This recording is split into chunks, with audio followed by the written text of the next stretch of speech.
Alright, in this video I'm going to show some data. I've got some data up here. These are years, the year 1990 through 1999, and I've got some salaries which were taken off a Social Security form that was emailed or was sent through the mail. And this is real data. These are years. These are a teacher's salary of a person that I know. So we're looking back into time, 1990 through 1999. I'm going to take that data, I'm going to put it onto my TI-84 calculator in lists, and show you how to find a regression equation, show you how to find the correlation coefficient, how to interpret some of those numbers. So you turn on your calculator. Let's focus a little bit here. And you push stat and then enter. Stat, enter. And as you can see, I've already entered the years. Now, I left out 1994 because I want to actually try to predict the teacher's salary in 1994 later. So I went 1990, 91, 92, 93, 95, 96, 97, 98, 99. And then I put in all the teacher's salary that goes with those. So if you want to pause the video now and put those on your calculator, then you could try this along with me. Now, once you get your data in, you have your years here. You have your salaries here, so our labels would be years and dollars. So our slope, if we have some type of slope or rate of change in the data, when we do rate of change or slope, you do the change in y over the change in x, rise over run. So that would be in dollars per year. The slope would be in dollars per year. How many dollars per year is this going up by? That's what we're analyzing. We're trying to see if there is some type of linear relationship between these two sets of data. Once you get the data put in there, I'm going to push second quit. To get the linear regression equation, I'm going to push stat. This again is on the TI-84 Plus Silver Edition. Stat, go over to calculate. Now in algebra you may have used the equation y equals mx plus b, which is very similar to this option. But I'm going to go to choice 8, which is a plus bx. So it's just a matter of putting the constant first, then the slope, and then your x. Push enter. Now if you don't, it automatically, the default will be to pull this information out of list 1 and list 2. So I can just push enter and it'll do that. Or I can push second 1 for list 1, a comma, which is just above your 7 button, second 2. This is what you need to do if you have your data, for example, in list 3 and 4, you have to type that in. And that will go ahead and give me my y-intercept, A, and my slope, 1,433.086 x. What this means, since we've said our slope is change in y over change in x, this is how many dollars per year that teacher's salary was increasing by. It's also called the marginal change. The marginal change is when x increases by 1, how does y change? So the marginal change is $1,433 and about 9 cents per year. So I've already got this data written down right here. Here's the equation that I found off the calculator. Now there's also a formula where you can find R using a large formula that's programmed into the calculator. I maybe should go back and point out how you get that data. If you do need a lot of other statistics on the data, one way to get those would be to push, do 2 variable statistics. And the way you do that is you push stat, right arrow to calculate, and right there it is, it's choice 2 variable statistics. And then the default will be to pull it out of list 1 and list 2 if I just hit enter. And you can see there, x bar would be the average year. Sum of x, that would be adding all the years up. Excuse me, sum of x squared would be squaring all the x values and then adding them up. This would be the standard deviation of your x values. This would be the population standard deviation, which is a prediction made by the calculator. There were 9 data points. There's the average salary during that time span.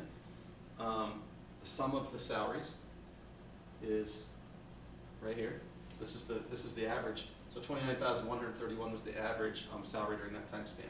Y bar means average value of y. There's the sum of the y's, the sum of the y squareds, the standard deviation of the y's, the projected population standard deviation. This is if you multiply your x times your y and then sum them.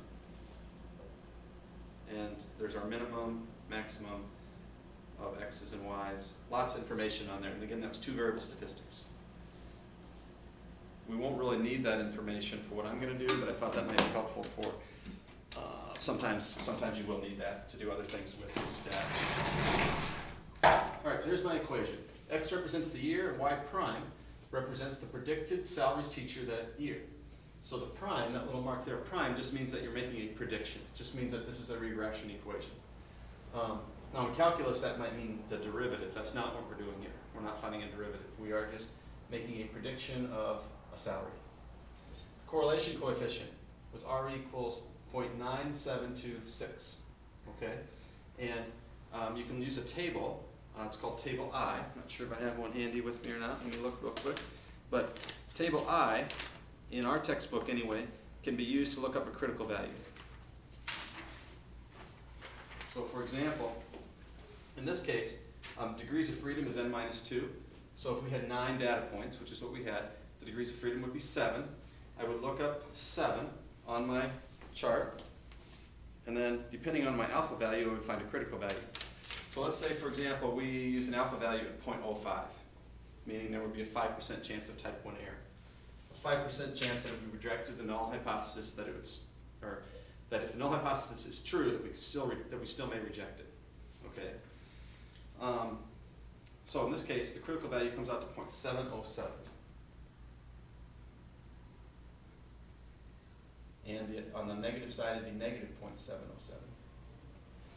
So what this means is that if our correlation coefficient falls in this red critical area over here, that would mean there's a significant negative linear relationship.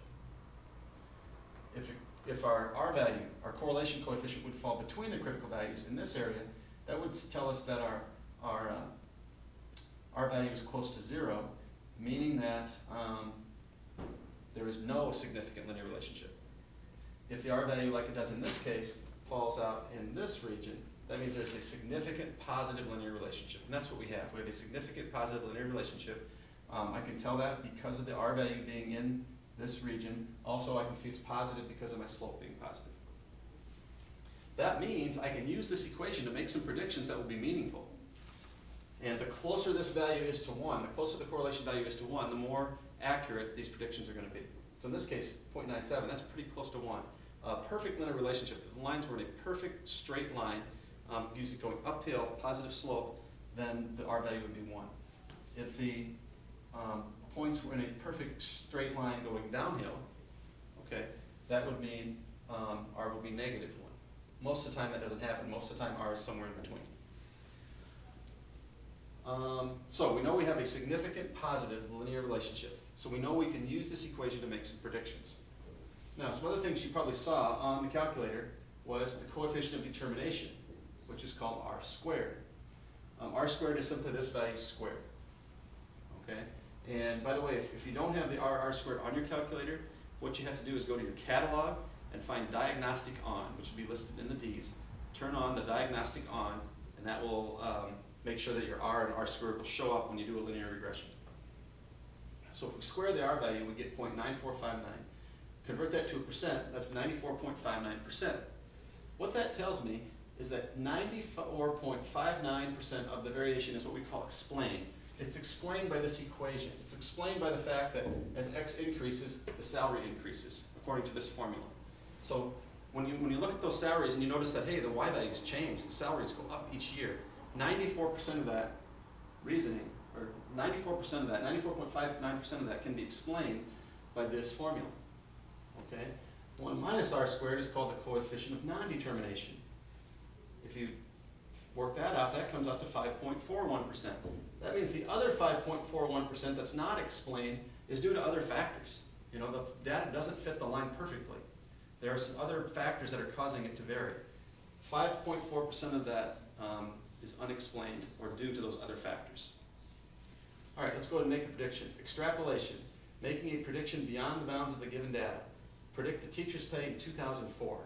So all we would do to get the teacher's pay, which is Y prime means it's a predicted amount of pay, is you would take that equation, negative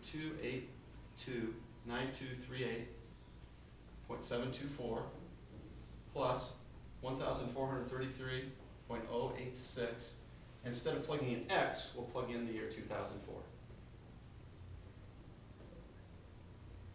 That's called extrapolation, because notice the first 5 letters are extra. We're making a prediction beyond the bounds of our data. Our data only went from 1990 to 1999. So if we try to make some type of prediction before 1990 or after 1999, we're going to call that extrapolation. Interpolation, on the other hand, means making a prediction within the bounds of the given data. So if we want to make a prediction of the teacher's pay in 1994, that's between 1990 and 1999. So inter means you're in between the other data, interpolation. So here, you would simply plug 1994 in instead of 2004. So let's go ahead and show you how to do that on the calculator quick. Now, we could just type this in on a calculator, get our answer, which I think I'll do real quick. And you can do this along with me if you have your calculator. So negative 282.9238.724 plus 1433.086, and then times 2004. And then it's also plug in 1994. So I'm going to change the 2004 to 1994. So up here, our predicted salary in 2004 is $42,665.62. In just a minute, we'll check to see if that is how accurate that is. In 1994, the predicted salary, plugging in 1994 here, would be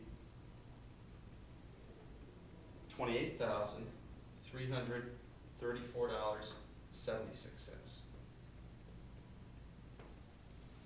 Let's put labels on these. Now let's check to see how accurate that data actually was. My data handy, here it is. I actually do have, for 1994, the actual salary, it's the actual Y value, was $27,288. So you can see we were off by about $1,000. So the prediction won't always be perfect, okay? The prediction will only be perfect if the Y value, or the R value is either 1 or negative 1.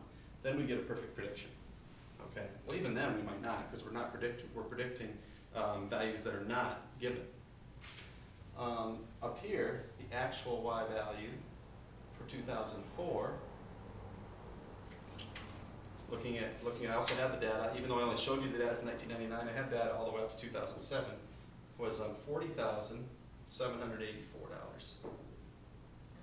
So here we can see we're off by almost $2,000. So sometimes when you try to make a prediction, most of the time, your prediction isn't perfectly accurate, which leads us into something called a prediction interval, which I'm going to show in the next video. I also want to point out that the difference between the predicted value and the actual value, that's called a residual. The residual is the difference between the predicted value and the actual value. So I'll pick up next video, I'll talk about a little bit more about prediction intervals, and instead of just making a prediction at a given dollar amount, how we can have an interval that might explain what we predict the salary to be.